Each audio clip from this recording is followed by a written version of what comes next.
اب میں آپ کو ذرا اس جو انسانوں میں سے انسان دشمنی کا جن کا سب سے بڑا رول ہے، میں ان کی 2000 سالہ تاریخ کا آپ کے سامنے نقشہ رکھنا چاہتا ہوں۔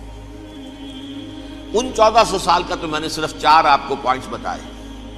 موسیٰ سے عیسیٰ تک 1400 برس علیہ الصلوۃ والسلام، 2 مرتبہ عروج، 2 مرتبہ زوال، اشیریوں کے ہاتھوں پٹوائی، بابلیوں کے ہاتھوں پٹانا، گریکس کے ہاتھوں مرمت، رومنز کے ہاتھوں مرمت۔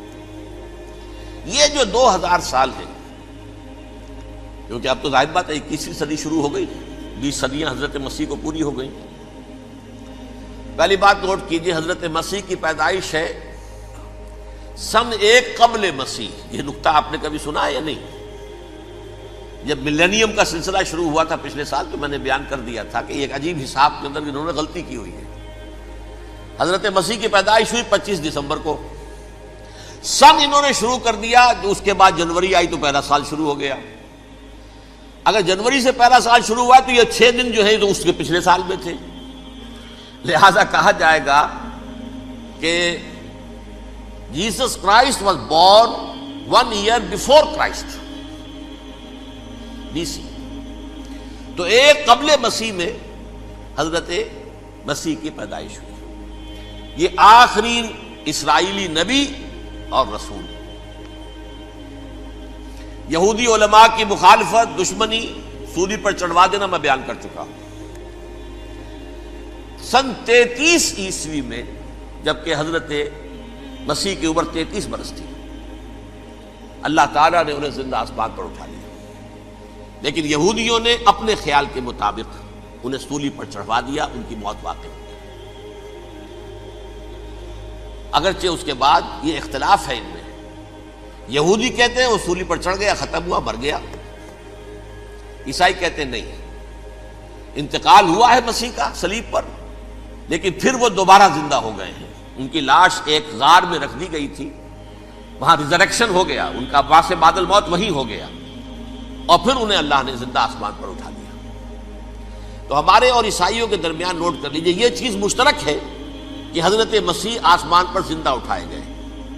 فرق کیا ہے؟ وہ سمجھتے ہیں کہ سولی دیے گئے، سولی پر مرے، پھر زندہ ہوئے، پھر گئے۔ ہم سمجھتے ہیں کہ نہیں، وما صلبوہ وما قتلوہ، انہوں نے نہ صلیب دے سکے انہیں اور نہ انہیں قتل کر سکے، بل رفع اللہ الیہ، اللہ نے اٹھا لیا۔ پھر ہمارا اور یہ اس کا عیسائیوں کا ایک اور اتفاق ہے، سیکنڈ کمنگ آف جیسس، حضرت مسیح دوبارہ آئیں گے۔ یہ عیسائیوں کا بھی عقیدہ ہے اور ہمارا بھی۔ بہرحال تو جیسا کہ میں نے عرض کیا کہ اس وقت یہ عذاب استیصال، عذاب اکبر کے مستحق ہو چکے تھے، لیکن اللہ نے ان کی مدت دراز کی ہے۔ لیکن ان پر دنیاوی عذاب کا ایک کوڑا جو ہے اللہ تعالیٰ کی طرف سے اسی وقت برسا، دنیاوی عذاب دنیا میں رہتے ہوئے ختم نہیں کیا۔ 37 برس بعد، حضرت مسیح کے رفع سماوی کے 37 برس بعد، سن 70 میں یہودیوں نے بغاوت کی رومیوں کے خلاف۔ رومی ٹائٹس جنرل تھا ایک، اس نے پھر جو حملہ کیا ہے، 1,33,000 یہودی ایک دن میں قتل کیا یروشلم میں، اور ہیکل سلیمانی گرا دیا۔ وہ ہیکل پہلے بھی گرا تھا، پہلے 1400 سال کے دوران میں بھی نبوکدنضر نے گرایا تھا، لیکن پھر اس کے 150 سال بعد انہوں نے دوبارہ بنا لیا تھا، اس لیے وہ اسے سیکنڈ ٹیمپل کہتے ہیں۔ پہلا ٹیمپل جو حضرت سلیمان نے بنایا تھا، نبوکدنضر نے گرا دیا 587 قبل مسیح میں، پھر دوبارہ انہوں نے 150 سال کے بعد بنا لیا۔ وہ اس تاریخ کا حصہ ہے، میں نے جس کے بارے میں آپ کو تفصیل نہیں بتائی۔ اس میں یہ ہوا سن 70 میں وہ گرا دیا گیا، وہ آج تک گرا پڑا ہوا ہے۔ نمبر 2، یہ کہہ دیا گیا کہ یہودیوں اس ارض فلسطین سے نکل جاؤ، تم یہاں نہیں رہ سکتے اب۔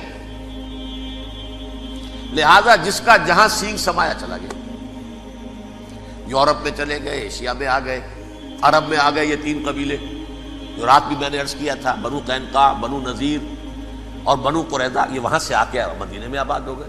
جس کا جہاں سینگ سمایا، افریقہ میں، ہندوستان میں، جہاں چلے گئے، ڈایاسپورا اسے کہتے ہیں، وہ آپ نوٹ کر لیجیے اس لفظ کو، ڈایاسپورا، ہمارا دور انتشار، جبکہ ہمیں ہماری اصل سرزمین تو فلسطین ہے، حضرت ابراہیم کا مسکن، حضرت اسحاق حضرت یعقوب کا مسکن فلسطین، یہ ہے ہماری اصل جاگیر، یہ تو ہماری جدی پشتی جاگیر ہے، لیکن یہاں سے نکال دیے گئے سن 70 عیسوی میں، اور وہاں سے لے کے 1917 تک ان کا ڈایاسپورا جاری رہا۔ یہ دور انتشار ہے۔ اس دور انتشار کے اب چند حصے ہیں جس کو میں چاہتا ہوں کہ آپ علیحدہ علیحدہ سمجھ لیں۔ دور انتشار کا جو پہلا جو ہے تقریباً 300 برس، رومی حکمران تھے، وہ یہودیوں کے بھی دشمن تھے اور عیسائیوں کے بھی دشمن تھے، عیسائی اور یہودی ایک دوسرے کے بھی دشمن تھے، لیکن رومی سمجھتے تھے کہ یہ ایک ہی تھیلی کے چٹے بٹے ہیں۔ رومیوں کے نزدیک عیسائی بھی یہودیوں ہی کا ایک فرقہ تھے، کوئی علیحدہ مذہب تو تھا ہی نہیں، لہذا رومی جو ہیں رومنز وہ ان دونوں کو ستاتے تھے، مارتے تھے، اور یہ آپس میں لڑتے تھے، یہودی عیسائیوں کو مارتے تھے، عیسائی یہودیوں کو مارتے تھے۔ یہ ہے 300 برس تک کی تاریخ۔ سن 300 عیسوی میں کیا ہوا؟ ایک معجزہ ہو گیا۔ بہت عظیم ایمپرر کانسٹینٹائن، قسطنطین اعظم، رومن ایمپررز میں سے بہت بڑا ایمپرر، وہ عیسائی ہو گئے۔ اب تو معاملہ بالکل تلپٹ ہو گیا، پوری سلطنت عیسائی ہو گئی۔ اب عیسائیوں کے عیش ہو گئے اور یہودیوں پہ مار پڑنی شروع ہوئی۔ اب عیسائیوں کا آپ خود سوچئے کہ جنہیں وہ خدا بنا بیٹھے ہیں، خدا کا بیٹا قرار دے رہے ہیں، ان کے قاتل کون؟ یہودی بدماش۔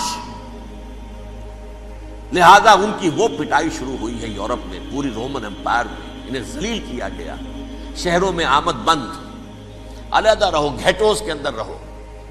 یہودی کا نام جو ہے وہ گالی بن گیا، جیسے آج بھی یہودی گالی کہتے ہیں، جیسے خنزیر کا لفظ، آخر وہ بھی اللہ کی مخلوق ہے، لیکن آپ کو معلوم ہے کوئی شخص زبان پہ نام نہیں لانا چاہتا خنزیر کا، سور کا، ہے تو مخلوق، وہ بھی ایک حیوان ہے۔ ایسے ہی یہ ہے یہودی گالی، جیوٹ گالی۔ لہذا ایک طرف تو ان دونوں کے درمیان دشمنی، جس کو قرآن کہتا ہے وَأَغْرَيْنَا بَيْنَهُمُ الْعَدَاوَةَ وَالْبَغْضَاءَ، ہم نے ان کے مابین دشمنی جو ہے پیدا کر دی ہے۔ اور جب یہ پوری سلطنت عیسائی ہو گئی تو قافیہ تنگ ہو گیا یہودیوں کا۔ اب آئیے 571 عیسوی، یعنی جب کہ ڈایاسپورا کو کتنا عرصہ ہو چکا تھا؟ 500 برس۔ سن 70 سے شروع ہوا نا ڈایاسپورا، جب ٹائٹس نے گرایا ہے ہیکل کو اور نکال باہر کیا انہیں فلسطین سے، بھاگ جاؤ یہاں ایک یہودی بھی نہیں رہے گا، فلسطین سے نکال دیے گئے۔ اس کے پورے 500 برس بعد سن 571 عیسوی میں حضور کی پیدائش ہوئی، ولادت با سعادت محمد الرسول اللہ صلی اللہ علیہ وسلم۔ 610 میں آپ پر وحی کا آغاز ہوا، لیکن حضور کے ساتھ ان کا معاملہ کیا رہا؟ اول تو جبکہ حضور ابھی مکے ہی میں تھے، یہودیوں نے ریشہ دوانیاں شروع کر دی حضور کے خلاف۔ قریش مکہ کو سکھاتے تھے، پڑھاتے تھے، ان سے یہ پوچھو، ان سے یہ پوچھو، انہیں اس طرح تنگ کرو، ان سے یہ امتحان لو، یہ آپ کے علم میں ہے۔ سورہ بنی اسرائیل میں، سورہ کہف میں وہ سوالات، جو امتحانی سوالات آئے تھے، ذوالقرنین کون تھا، اصحاب کہف کون تھے، تم رسول بنے پھرتے ہو تو بتاؤ، اور یہ روح کی حقیقت کیا بتاؤ، یہ ساری ریشہ دوانیاں کر رہے تھے بیٹھے ہوئے ابھی وہیں پر، حضور ابھی پہنچے بھی نہیں۔ ہجرت فرما کر حضور تشریف لے آئے تو حضور نے، جسے ماسٹر سٹروک کہا جائے گا، یعنی اسٹیٹس مین شپ کا ماسٹر سٹروک، آپ نے مدینے میں آتے یہودیوں کے ساتھ پیکٹ کر دیا، جوائنٹ ڈیفنس پیکٹ آف مدینہ، کہ اگر مکے والے ہم پر حملہ کریں گے تو ہم مل جل کر ایک قوم کی حیثیت سے مقابلہ کریں گے۔ یہ میثاق مدینہ کہلاتا ہے، جس کے بہت غلط معنی پہنائے جا رہے ہیں آج کل۔ بہرحال میں موضوع میرا چونکہ یہ نہیں، میں ادھر نہیں جاؤں گا، لیکن ہوا کیا؟ ہر مرتبہ یہ خیانت کے مرتکب ہوئے، ان نے جو عہد کیے تھے ان سے پھرے، اندر ہی اندر سازش، ریشہ دوانی، حضور کی بدترین دشمنی۔ سورہ نساء کی آیت نمبر 12 میں 13 میں فرمایا ہے لا تزال تطلع علی خائنۃ منہم، اے نبی ہمیشہ آپ کے علم میں ان کی طرف سے خیانتیں، بددیانتیاں آتی رہیں گی. اور بار بار وہ مسلسل جنگ کی آگ بھڑکاتے تھے. قریش کو دعوت دیتے، آؤ آؤ آؤ ہم اندر سے بغاوت کر دیں گے، تم آؤ تو صحیح، ختم کریں محمد کو اور اہل ایمان کو صلی اللہ علیہ وسلم ورضی اللہ تعالی عنہم اجمعین. لیکن پھر جب وہ آتے تھے تو یہ دبک جاتے تھے، ان میں ہمت نہیں تھی. میدان کے مرد نہیں رہے تھے. یہ سورہ حشر میں ان کا نقشہ کھینچا گیا ہے. کھلے میدان میں مقابلے کی اس کے اندر صلاحیت ہی نہیں. یہ تو فصیلوں کے پیچھے سے، جیسے عورتیں کہیں دیہات میں لڑائی ہوتی ہے تو مرد جو ہے گلیوں میں لڑتے ہیں، عورتیں اوپر سے پتھر پھینکتی ہیں، بس وہ کام یہ کر سکتے تھے. من ورائے جدر، فصیلوں کے پیچھے سے، جنگ میں میدان میں نہیں آ سکتے. بہرحال قرآن مجید میں ہے یہ سورہ مائدہ کی آیت نمبر 64، کلما اوقدوا نارا للحرب اطفاها اللہ.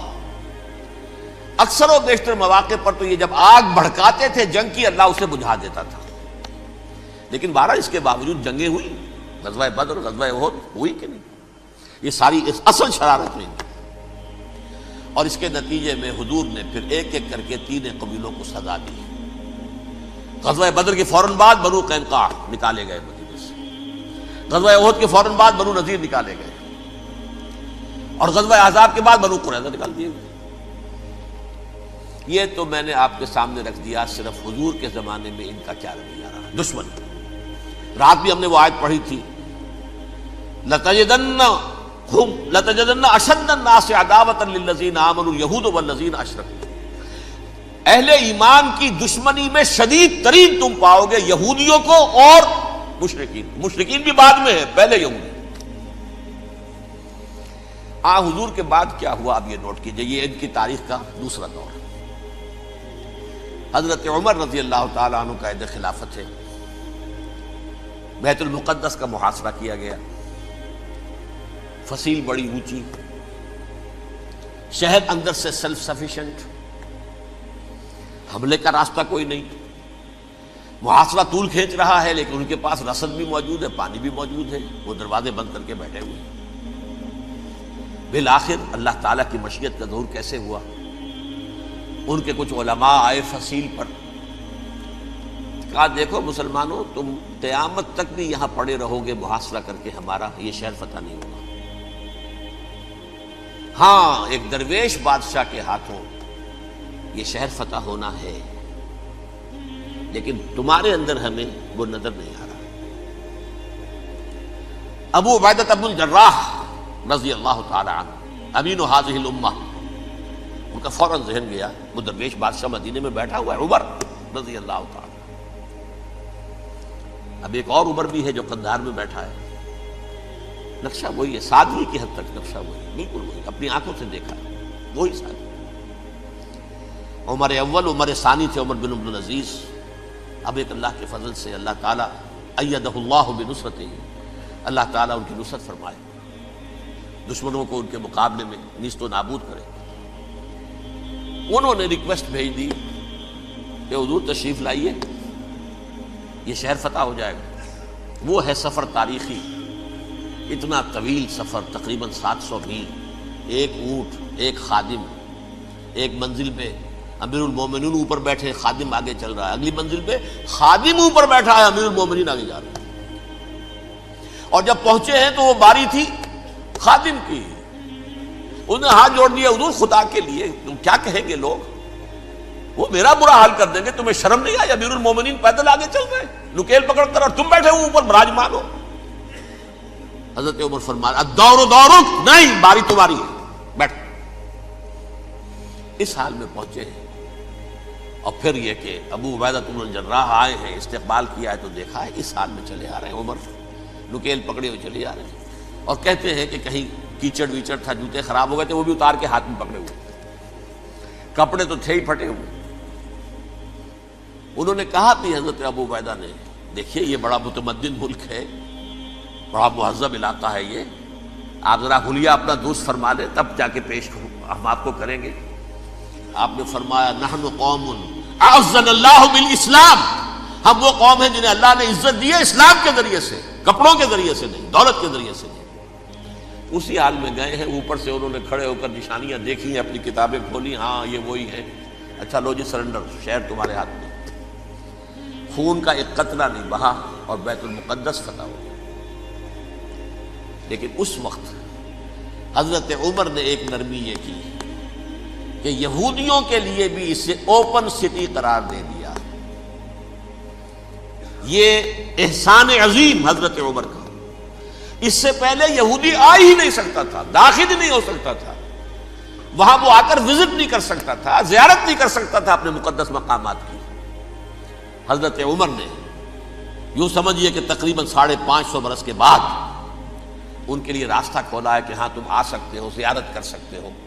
لیکن یہ عیسائیوں نے لکھوایا معاہدے کے اندر، انہیں یہاں آپ آباد ہونے کی اجازت نہیں دیں گے، لیکن کم وزٹ دی پلیسز، دیکھیں زیارتیں کریں اور جائیں۔ یہ معاہدہ حضرت عمر کا ہے رضی اللہ تعالیٰ، جو پھر خلافت راشدہ کے بعد بنو امیہ نے بھی اس کو آنر کیا، بنو عباس نے کیا۔ پھر جو ہمارے یہ ترکوں میں اندر خلافت آئی تو ترک خلفاء نے بھی اس معاہدے کی پوری پابندی کی۔ فلسطین میں آ سکتے ہیں یہودی صرف زائرین کی حیثیت سے، وہاں آباد نہیں ہو سکتے۔ اب آئیے اگلا دور آیا حضرت عثمان کا دور خلافت۔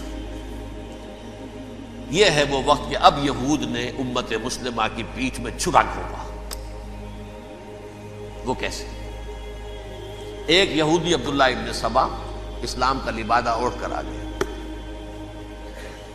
معاشرے کا جائزہ لے لیا، ان میں بنو ہاشم اور بنو امیہ میں جو پرانی کشاکش تھی اس کے کچھ نہ کچھ جراثیم باقی ہیں، اگر ان کو ذرا بھڑکا دے تو مسلمانوں میں انتشار پیدا ہوگا۔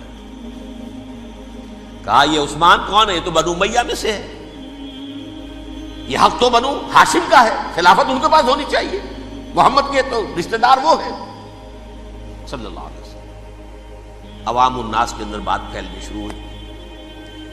پھر ایک بڑی سازش کے انداز میں حضرت عثمان کے خلاف پروپیگنڈا، حضرت عثمان کے جو عاملین تھے، گورنر تھے، ان کے خلاف پروپیگنڈا، اور ایسی ہوشیاری کرتے تھے کہ کوفے میں کوفے کے حاکم کے خلاف کچھ نہیں کہنا، اجی مصر میں یہ ہو رہا ہے، اجی شام میں یہ ہو رہا ہے، اجی یہ جو عثمان ہے وہ یہ کر رہا ہے، یہ ظلم ہو رہا ہے، یہ لوٹ مار ہو رہی ہے، یہ خیانتیں ہو رہی ہیں۔ اب نہ تو اس زمانے میں مینز آف کمیونیکیشن، کیسے تصدیق کریں؟ افواہیں تو آپ آج کراچی کے اندر شروع ہو جائے تو پتہ نہیں چل سکتا کسی کو کہ کیا اس میں صداقت ہے کیا جھوٹ ہے، اور بری بات جو ہے فطرت انسانی کی کمزوری ہے وہ فوراً قبول کرتا ہے، کسی کے بارے میں اچھی بات ماننے کو تیار نہیں ہوتا، لیکن بری بات تو فوراً تیار۔ بہرحال یہ فتنہ انہوں نے اٹھایا، حضرت علی کی الوہیت کا فتنہ اٹھایا، حضرت عثمان کے خلاف الفتنۃ الکبریٰ برپا کیا، حضرت عثمان شہید ہوئے۔ اس کے بعد 5 برس تک مسلمان ایک دوسرے کی گردنیں کاٹتے رہے، باہمی خانہ جنگی ہوئی، امت کو وہ زخم لگایا ہے جو آج تک جس سے خون رس رہا ہے۔ یہ شیعان عثمان اور شیعان علی تھے جو بعد میں پھر سنی اور شیعہ ہو، اور آج تک فتنہ کس نے جگایا؟ ایک عبداللہ ابن سبا یہودی اور اس کے کارندے، شیطان کا ایجنٹ، اور انسانوں میں سے بھی اس کے جو بھی حواریین تھے اور شیطانوں کے اندر سے بھی تھے، انہوں نے بھی اس آگ کو بھڑکایا۔ یہ آپ سوچ لیجئے کہ یہ کس نے وہ زخم لگایا؟ یہودی۔ اگلا دور آیا، خلافت راشدہ ختم ہوئی، بنو امیہ کا بھی دور کافی گزر گیا۔ طارق ابن زیاد 712 عیسوی میں حملہ کرتے ہیں اسپین پر۔ اسپین اس وقت عیسائیت کا بہت بڑا گڑھ، بڑے کٹر ترین عیسائی جو ہے وہ اسپین میں تھے، لہذا یہودیوں کی وہاں بہت پٹائی ہوتی تھی، یہ میں بتا چکا ہوں، دشمنی تھی، یہ تو چلی آ رہی تھی عیسائیوں کے ہاتھوں یہودیوں کی، وہ تو سن 300 عیسوی سے ایمپرر کانسٹنٹائن کے بعد سے شروع ہو گئی تھی۔ اس حوالے سے یہودیوں نے اس وقت چالاکی یہ برتی، کچھ راستے واسطے بتائے، کچھ مدد کی طارق ابن زیاد کی۔ طارق ابن زیاد نے انہیں اپنا محسن سمجھا، ہسپانیہ فتح ہو گیا تو یہودی چونکہ محسنین کی فہرست میں آ چکے تھے، انہیں بہت اقتدار نصیب ہوا، بڑی سپورٹ مسلمانوں نے دی۔ ان کے بڑے بڑے علماء جو ہیں اسی دور کے اندر پیدا ہوئے، بڑے بڑے تھنکرز ان کے اسی دور میں پیدا ہوئے۔ بن گوریون جو کہ ایک وزیر اعظم تھا اسرائیل کا، اس نے یہ لکھا ہے اپنی کتاب میں، Muslim Spain was the golden era of our diaspora, وہ ڈائسپورا جو 70 عیسوی سے شروع ہوا تھا اور 1917 عیسوی تک جاری رہا ہے، اس میں سے گولڈن ایرا ہمارا جو تھا وہ مسلم اسپین تھا، ہسپانیہ میں بیٹھ کر ہم عیش کیے۔ لیکن وہاں سے انہوں نے اور جو کچھ کیا، یہ تو داستان کے تو بہت سے گوشے ہیں، لیکن میں جس اسٹریٹ لائن میں چل رہا ہوں اس کے اعتبار سے ایک بات سمجھ لیجیے، وہاں بیٹھ کر انہوں نے اب عیسائیت کی پیٹھ میں چھرا گھونپا، پروٹیسٹنٹ مذہب پیدا کیا، تقسیم کر دیا، جیسے شیعہ سنی کی تقسیم، عبداللہ ابن سبا، رومن کیتھولک اور پروٹیسٹنٹ کی تقسیم، یہودی علماء۔ ہوتا کیا تھا، ہسپانیہ کی یونیورسٹیاں ہیں، کارڈووا میں ہے، ٹولیڈو میں ہے، گریناڈا میں ہے، غرناطہ، قرطبہ، تولیتلا، اور وہاں آتے تھے لوگ، فرانس سے چلے آ رہے ہیں نوجوان پڑھنے کے لیے، جرمنی سے چلے آ رہے ہیں، اٹلی سے چلے آ رہے ہیں، 3 ہی ملک قریب ترین پڑھتے ہیں سینٹرل جو یورپ کے ہیں۔ یہاں پر جو ہے وہ اسلام جو نور پھیلا رہا تھا اس سے بھی مستفیض ہوئے، جہالت کے جو ہے پردے ان کے وہ چھٹے، اس کے ساتھ ہی وہ یہودی وہاں ان کے اندر جو جراثیم داخل کر رہے تھے وہ اس عیسائیت کے خلاف بغاوت تھی، جو اس وقت دنیا میں عیسائیت اس وقت تھی، پوپ کا راج تھا دنیا میں اس وقت۔ یورپ میں جو عیسائیت تھی اس میں ایک طرف بادشاہ تھے، لیکن بادشاہوں کی حیثیت وہاں پر یوں سمجھ لیجئے کٹ پتلیوں کی تھی، اصل قوت پوپ کے ہاتھ میں تھی۔ اور پوپ کو انہوں نے جیسے قرآن نے کہا اتخذوا احبارهم ورهبانهم اربابا من دون اللہ، کیونکہ سینٹ پال نے شریعت موسوی ساقط کر دی تھی تو اب شریعت تھی ہی نہیں، پوپ کو اختیار تھا جس چیز کو چاہے حلال قرار دے دے، جس چیز کو چاہے حرام قرار دے دے۔ اتخذوا احبارهم ورهبانهم اربابا من دون اللہ۔ انہوں نے کہا صاحب یہ پوپ کس بلا کا نام ہے، یہ بھی انسان ہے، بات تو ٹھیک تھی نا، اصل حیثیت تو کتاب کی ہونی چاہیے،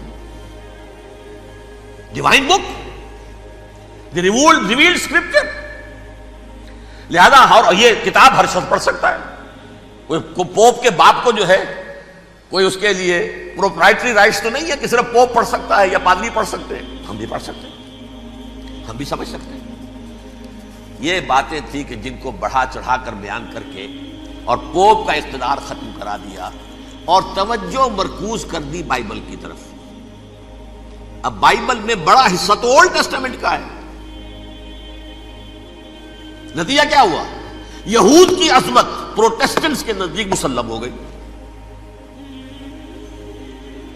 اصل قوم تو یہ ہے، وہ دشمنی بدلی کہ نہیں بدلی،